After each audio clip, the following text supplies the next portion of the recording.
Welcome to Chillin' 101. We hope this video helps. In this video, I will explain how to make soup of goat leg. First, gather your fresh goat leg, a variety of hearty vegetables, and your favorite aromatic spices.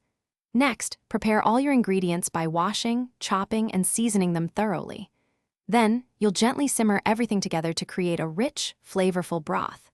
Finally, serve your delicious, hearty soup hot with your preferred garnishes for a truly satisfying meal. Let's get our ingredients ready. Begin by thoroughly cleaning your goat leg, trimming away any excess fat.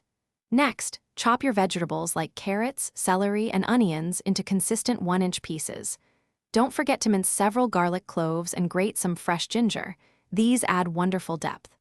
Finally, measure out your essential spices, including salt, pepper, and a few bay leaves, ensuring everything is prepped. Now, let's start cooking. In a large pot, brown the goat leg over medium-high heat for about 10 minutes until it's nicely seared. Then, add your chopped vegetables and sauté them until they're slightly softened. Pour in enough water to cover all the ingredients by about 2 inches. Bring the pot to a boil, then reduce the heat to low and let it gently simmer for 2 to 3 hours.